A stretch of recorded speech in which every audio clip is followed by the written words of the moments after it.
Hello everyone, in this video we are just going to create and implement sporadic threads in real-time operating system. Let's get started.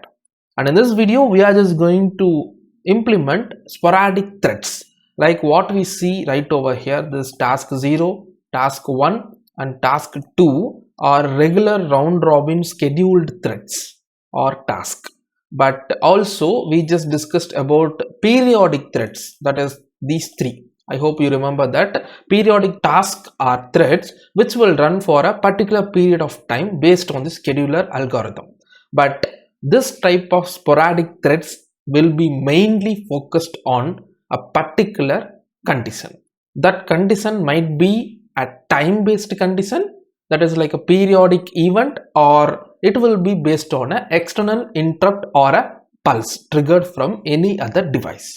So this is the basic concept. So based on a particular external interrupt, we are just going to trigger this sporadic threads. So we are just going to create a sporadic thread. Let's take, I'm just going to comment out everything right over here. So here I'm just going to comment this FIFO. I want this time, let it be here. This also I'm just going to comment it. And here I'm just going to sporadic runner. I'm just creating a variable called sporadic runner and I'm going to increment that inside the task 0. So I'm just considering this task 0 as the sporadic thread. This also I'm just going to comment out. So only thing that we have is this task 0 with sporadic runner incrementing. And coming to the kernel.c file, I'm just going to create a layer right over here below everything in this file. That layer will be, let's name it to be sporadic. So this is the layer that I'm going to implement the sporadic event. The first and foremost thing that I'm going to do right over here is I'm just going to declare a variable called edge semaphore for sporadic events to occur. And next thing is I'm just going to enable the external interrupt of Nucleo F446RE development board. That is in STM32 F446RE development board, that Nucleo F446RE, I have a user button which is connected to PC13 of the microcontroller. So the regular user of the Nucleo boards will very much be aware of this. So I hope you are aware of that. So I'm just going to enable the external interrupt of PC13 pin of STM32 F446RE microcontroller because of the push button connected to the Nucleo F446RE development board. So that particular push button is connected to PC13 of the microcontroller. So I'm just enabling the external interrupt of that particular pin. So I'm just going to name this function as GPIO init, which actually receives nil parameters. And the next function that I'm going to create is RTOS H trigger init, and this actually receives a parameter. Let me just name it as a semaphore. And inside this function, I'm just going to pass the value of semaphore parameter to the edge semaphore function, and I'm just going to call the GPIO interrupt init function. Here I'm just going to copy this and I'm going to extend the scope of this function globally in the RTOS kernel.h file, and coming to the main.c file, I'm just going to call this function, commenting out the mailbox and FIFO function. I'm just going to call this function by passing a variable called, let's pass an address of a variable called main edge semaphore. So I'm just going to create this particular variable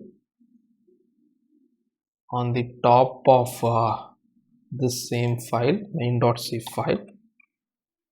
That's it. So we have initialized the semaphore right over here. So I don't want this void, just removing this. That's it. This is a function call and this is the function definition. So now coming inside the interrupt init, we are just going to initialize the interrupt as I said before. So before doing that, I'm just going to disable the global interrupt, and further I'm just going to enable the global interrupt at the end.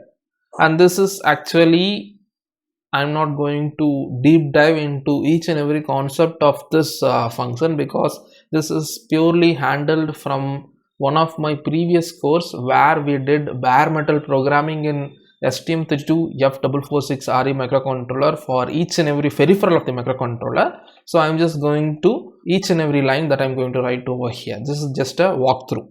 So I'm just going to enable the clock of GPIO C peripheral by setting the bit number 2 in AHB1 ENR register, and then I'm just going to set the bit number 13 of interrupt mask register of external interrupt, and here I'm just going to select the edge at which the interrupt occurs. So if I set the bit number 13 of falling register and clear the rising register, the interrupt will be triggered whenever there is a falling edge. Next thing is, I'm just going to set the bit number 14 of APB2 ENR, and coming to the system config for setting the interrupt event, that is the external interrupt event, I'm just going to set to the bit number 5 of EXTICR register, and finally we are just going to enable the interrupt through NVIC and also going to set the priority using these two lines.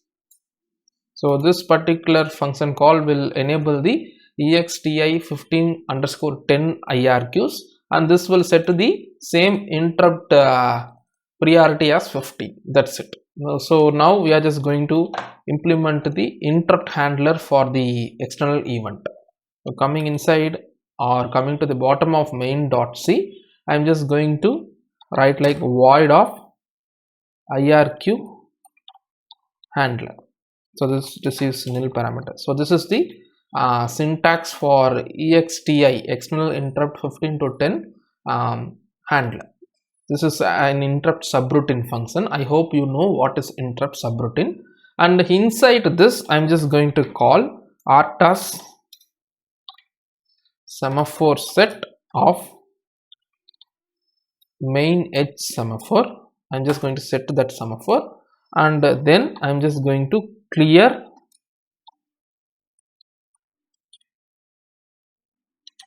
the 13th bit of PR register for clearing the interrupt that is occurred. So when you set this, it will be cleared. So whenever the interrupt is triggered by push button, this function will be called setting this semaphore. Once the semaphore is set, this task will be running, and we need this task to be running only once when we set this semaphore. So what we will do here is like what we do for a normal semaphore thread. I'm just going to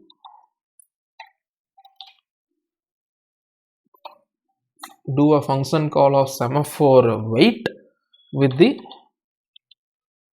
main semaphore main edge semaphore variable.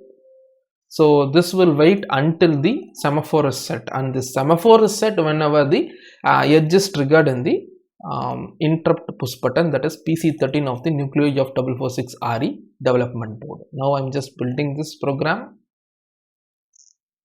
It is built with 0 errors and 0 warnings. Now I'm just going to click on this icon for moving to the debug view of Keel Microvision IDE, and also for flashing the program to the microcontroller.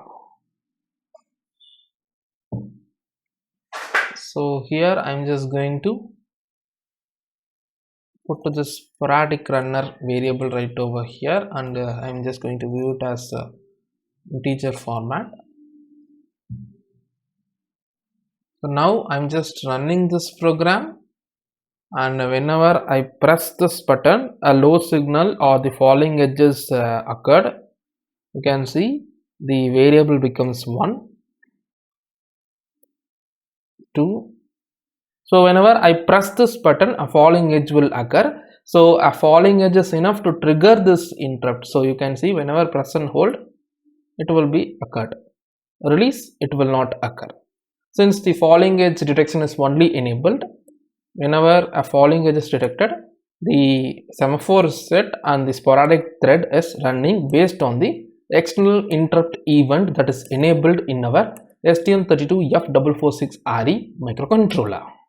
So I hope you learnt what is sporadic threads in this particular video, and also you learned how to execute a sporadic thread based on an external interrupt in STM32F446RE microcontroller in the real-time operating system that we have developed in this particular video.